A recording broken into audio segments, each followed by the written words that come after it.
Good afternoon. This is Vicki coming to you from Life Begins at 80. Hope you're all doing well today. We're fine down here in Dallas, Texas, and enjoying kind of a lazy afternoon.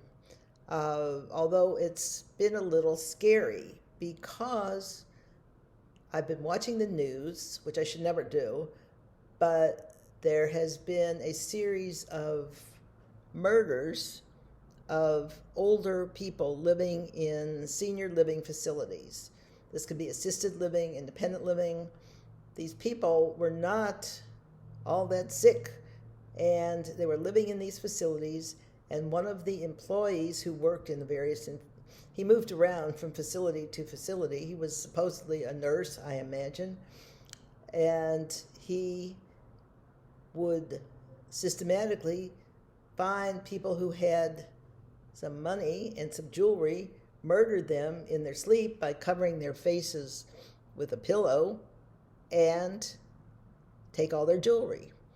So this is what you get when you pay $5,000 or more a month to live in a place like that. So the question that was on my mind is, do we stay or do we go? Well, we're going to stay.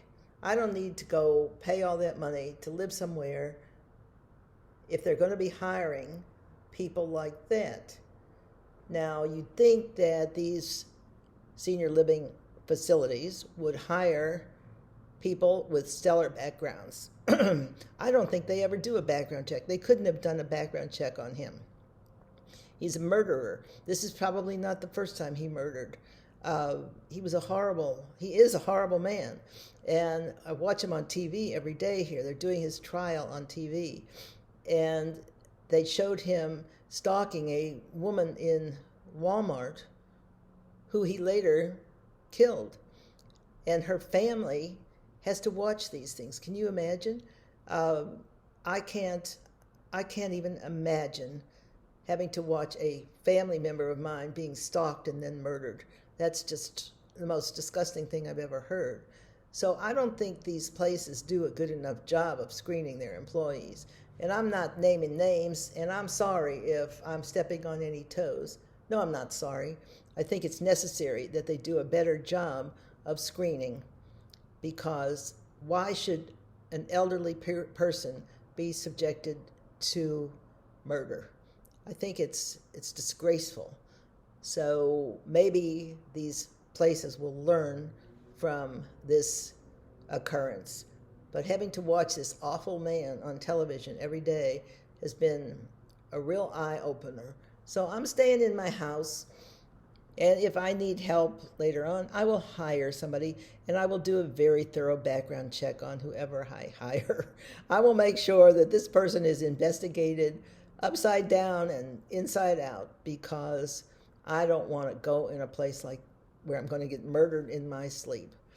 And you know, these are not shabby places. These are expensive places. Some of the most expensive in Dallas, where these people lived. So I'll stay right here in my little house, live my post-pandemic life of staying home, not going out that much, not buying clothes, that's fine. Not going to the movies, that's fine too. I'm happy. I don't need anybody to entertain me. I have plenty to do. So my husband and I will be right here if anybody needs us. And I'm sure nobody needs us. But just in case there is somebody who needs us, we're here. And we are happy to be here. And thinking about our post-pandemic lives and how much things have changed for us. But I'm not unhappy, you know? I was unhappy during the pandemic. Last Thanksgiving and Christmas, we were alone for the first time in our lives, I imagine. We had no family around us. Our children were not here. No family, nobody. Just my husband and I celebrated Thanksgiving and Christmas together, and I was very sad. I did not like that at all. It was a real different scenario for me. And I was used to having everybody around me. But They weren't there. Christmas, there was nobody there. It was very weird. My husband ended up getting COVID anyway, and but he had a very light case. And now we've had 3 shots. We've had the 2 vaccines and a booster. I think we're okay. I mean, I hope. But last year was just dreadful. But this year looks like it's going to be the same scenario. We'll be home alone together. But I don't really care that much. It's all right. I don't want to cook anything. So on Thanksgiving, we're going to go out to eat in a nice restaurant. I don't have to cook. I don't have to clean up. I have a nice meal. And my husband, all he wants to do is watch football game, the Dallas Cowboy football game. So he'll come home and watch the football game, and that'll be Thanksgiving. That's enough. And it's over. Christmas, same thing. We'll be here alone together. We've been invited out, but the places where we would have to go are at least an hour and a half drive away, and I just don't feel like driving an hour and a half to go to someone's house and eat a big meal and then have to drive back. So we're going to stay here, and we will have our Christmas dinner here together with my usual cooking skills, where I go and I buy the food already prepared and heat it up. So that's my idea of cooking. If I have to heat something up, that's cooking. So that's what we're going to do, and I don't care. I mean, it's not bothering me this year. I think I got used to being home. I got used to being away from people, and I don't know that I want to be around people anymore. If what I see on the news, is true, it's very dangerous around here. People are getting killed for no reason. You are driving down the road and maybe you unintentionally cut somebody off, or you do something, they just take out their gun and they shoot you in the head. That's the way they handle things. So I'm real careful when I drive. I stay out of everybody's way. If somebody cuts in front of me, I just smile at them and say, go right ahead, and that's fine. I don't want to get in fights with anybody. I'm an 80-year-old woman. Leave me alone. I'm not fighting with you. Don't fight with me. Don't shoot me. I'm sorry if I deviated into your lane. It'll never happen again, I promise. So people are nuts today. I don't know what's happened. Everybody's so angry and rushing around and mean and yelling. The other day, I parked my car. I thought I had plenty of room. I looked. It seemed like I had left plenty of room. Some lady came chasing after me, screaming at me, saying that I parked too close to her car and that she moved her car. I said, well, why did you just tell me? I would have moved my car. No, I already moved my car. And she just continued to scream. So, okay, maybe she was having a bad day. But it was very unsettling to be screamed at. And I looked, and I really didn't think that I had crowded her car. But according to her, I had. So, okay, that's her business. And but I find that people are just not the same anymore. They're nervous, they're irritable, they're unhappy, whatever their problem is. They're just mean. Some of them are just downright mean. And I don't know what's happening in the world. I really don't know why people feel like they have to act like that. Shooting other people. There's a lot of that in Dallas, a lot of road rage. And it's kind of scary to me. So I work real hard at staying out of everybody's way. I won't bother you if you don't bother me. That's my motto. And it is, it's just not the same world anymore. If you go to a department store, there's no merchandise in there. You have to order everything online. You order online, and you wonder if you'll ever get it. I ordered a vacuum cleaner, and I ordered it about 2 weeks ago, and it had no charger. It was one of those where you had to plug it in, and it had no charger. Okay, so I called the company and I said, you didn't send me a charger in my package. So they said, Okay, we'll send you one at the end of December. I thought, what? It's like November 10th, November 8th, something like that. And they're going to send me a charger at the end of December. I said, that's a long time. So they said, well, we don't have any in stock.